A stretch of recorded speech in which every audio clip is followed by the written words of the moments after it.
not okay. All I want. आज हम लेकर आए हैं केदारनाथ सिंह की कविता बनारस। संदर्भ देखे प्रस्तुत पद्यांश आधुनिक हिंदी कविता के मानवीय संवेदनाओं के प्रतिनिधि कवि केदारनाथ सिंह के द्वारा रचित कविता बनारस में से उद्धृत हैं।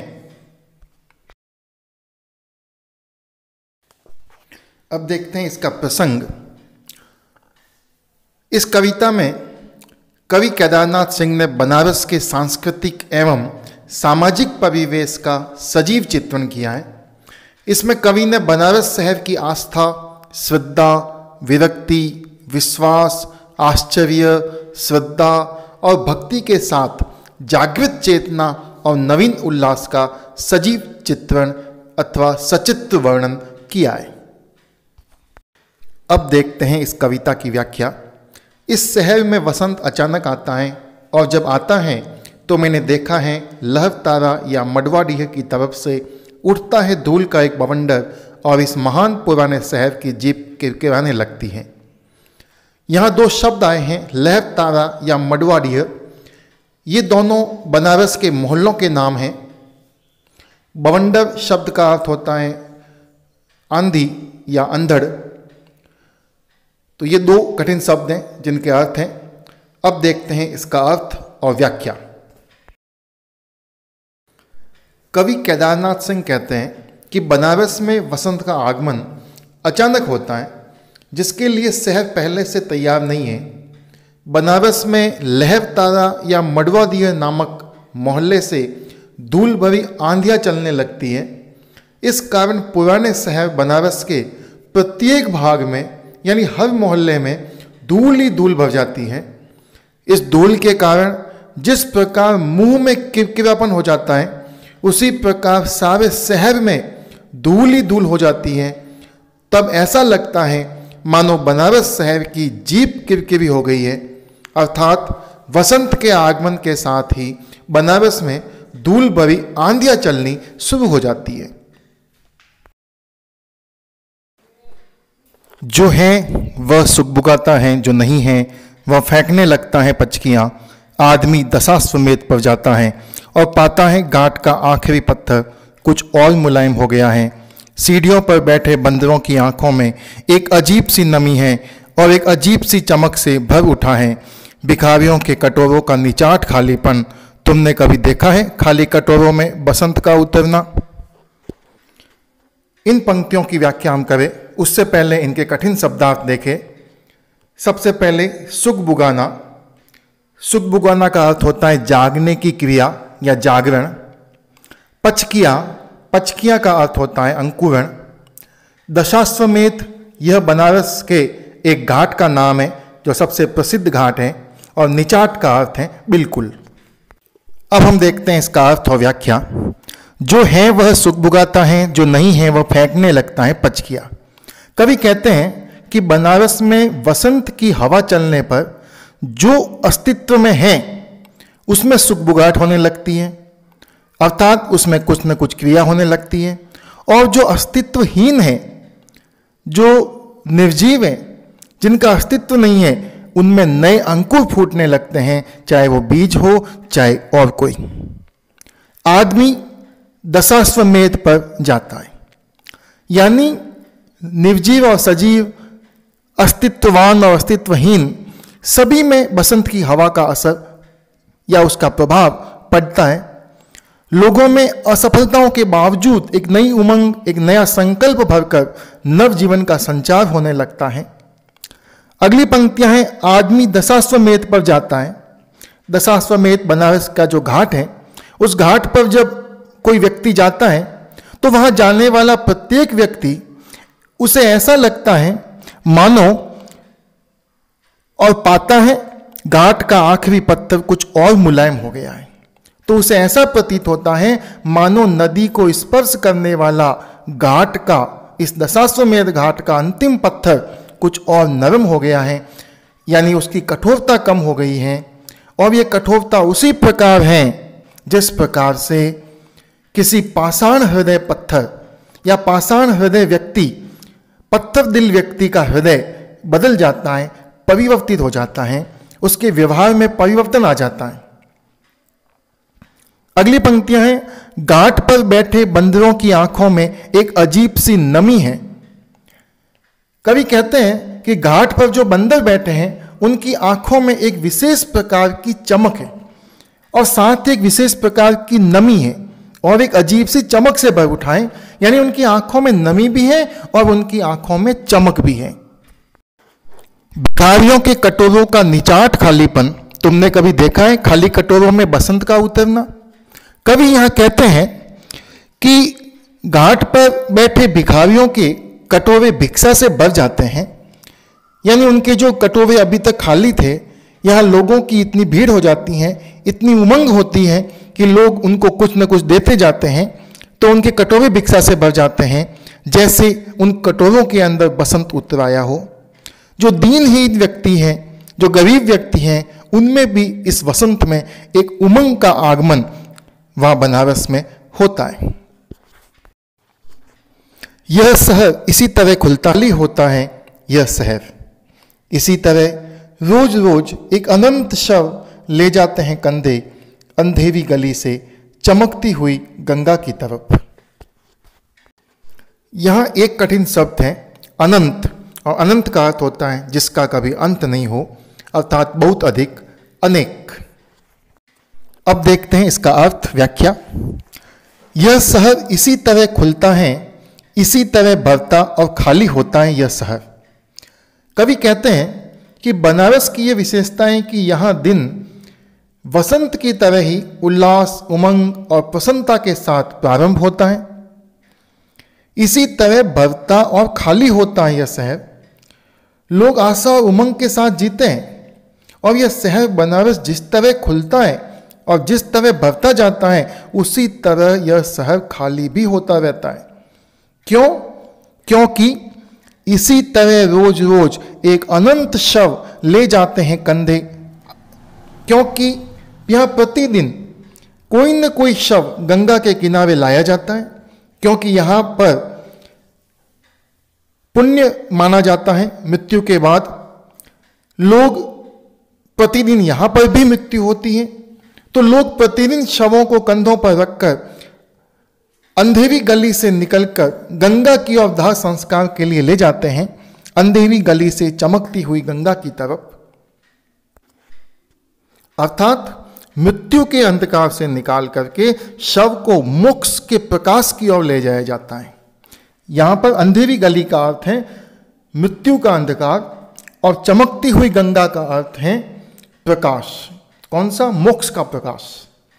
इस प्रकार इस बनारस के अंदर खुशी और गम दोनों का वातावरण प्रत्येक समय यहाँ पर दिखाई देता है, यानी दोनों विपरीत दृश्य यहाँ होते हैं, लेकिन ये बनारस इसी प्रकार चलता रहता है।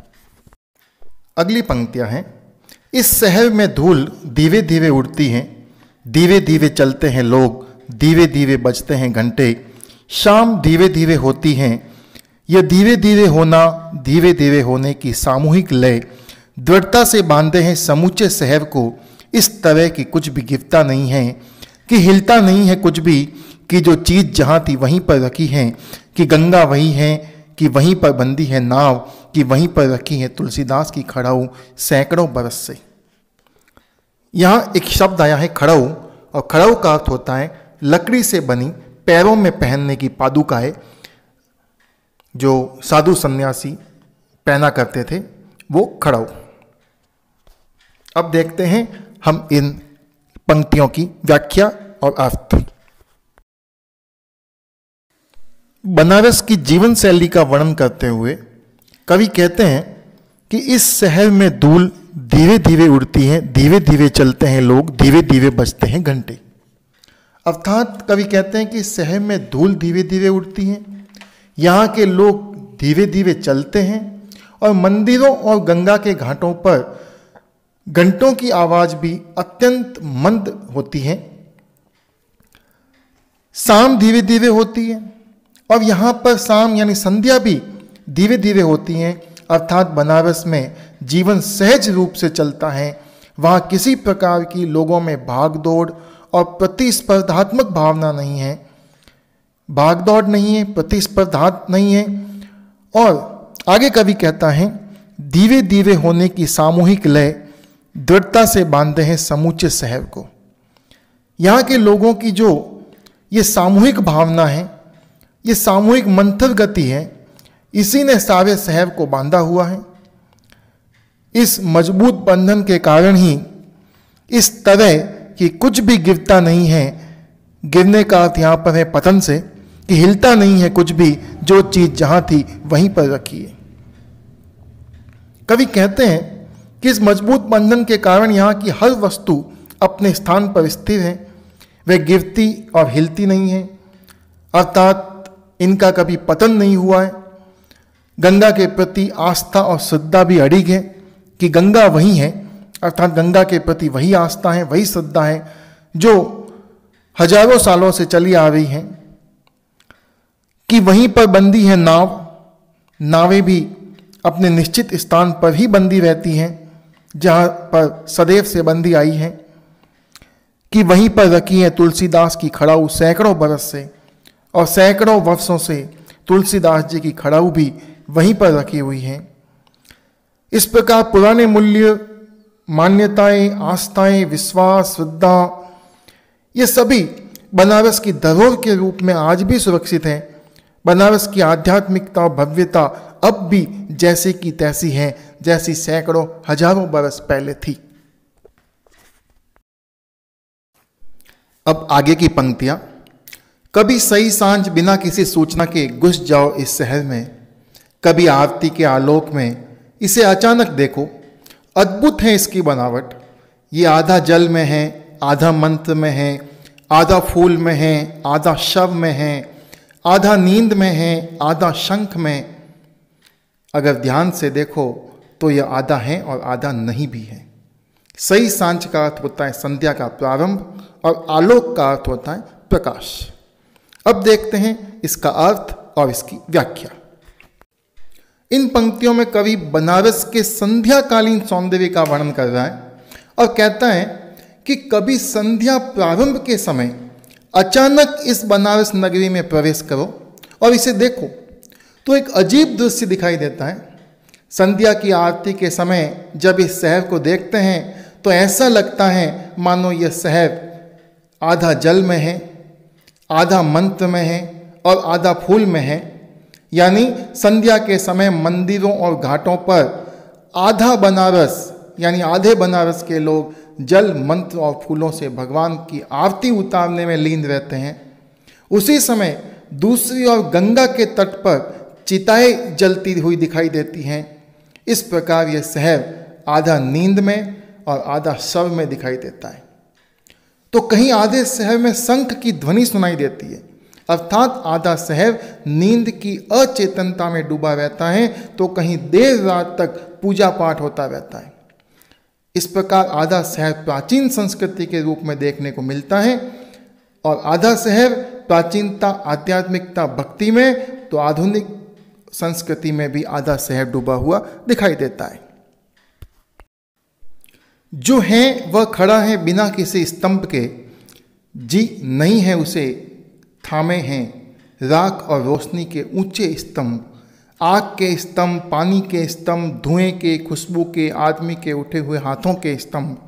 किसी अलक्षित सूर्य को देता हुआ अर्घ्य शताब्दियों से इसी तरह गंगा के जल में अपनी एक टांग पर खड़ा है यह शहर, अपनी दूसरी टांग से बिल्कुल बेखबर। यहाँ स्तंभ शब्द का अर्थ होता है खंबा, अलक्षित यानी जो दिखाई नहीं देता है, अज्ञात। अर्घ्य, अर्घ्य पूजा की 16 विधानों में से एक विधान है जिसमें दूध, चावल आदि मिला करके भगवान को, देवता को जल चढ़ाया जाता है। अब देखते हैं इसकी व्याख्या। कवि कहते हैं कि आधा बनारस यानी आधे बनारस के लोग बिना किसी आधार के, बिना किसी सहारे के, स्वयं के बल पर आत्मसम्मान के साथ खड़े हैं। यहाँ की प्राचीनता, आस्था, आध्यात्मिकता, विश्वास, भक्ति और सामूहिक गति सभी विरासत के रूप में यहाँ के लोगों में व्याप्त है। जो अस्तित्व में नहीं है उसे राख, रोशनी के ऊंचे स्तंभ, आग के स्तंभ, पानी के खंभे, धुएं की सुगंध और आदमी के उठे हुए हाथ थामे हुए हैं, अर्थात मृत व्यक्तियों की कवि बात कर रहा है। मृत व्यक्तियों को इंगित करते हुए कवि कहता है कि जो आज नहीं हैं उनको भी प्रकृति राख, प्रकाश, अगरबत्ती के धुएं, उनकी सुगंध और लोगों के हाथों से सहारा दिए हुए हैं। ये बनारस शहर सदियों से किसी अज्ञात अदृश्य सूर्य को अर्घ्य देता हुआ गंगा के जल में अपनी एक टांग पर खड़ा है और दूसरी टांग से बिल्कुल अनजान है। एक टांग का मतलब है उसकी आध्यात्मिकता और दूसरी टांग का मतलब है उसका आधुनिकीकरण। ये परंपरा आज की नहीं है, बहुत प्राचीन है। कौन सी? सूर्य को अर्घ्य देने की। अर्थात आज भी गंगा के बीच में खड़े होकर उसके जल से सूर्य को अर्घ्य दिया जाता है। इस प्रकार बनारस का एक भाग आज भी प्राचीन परंपरा में दृढ़ विश्वास रखता है तो दूसरा आधुनिकता से प्रभावित है। इस प्रकार यहाँ प्राचीनता और आधुनिकता दोनों का समावेश है।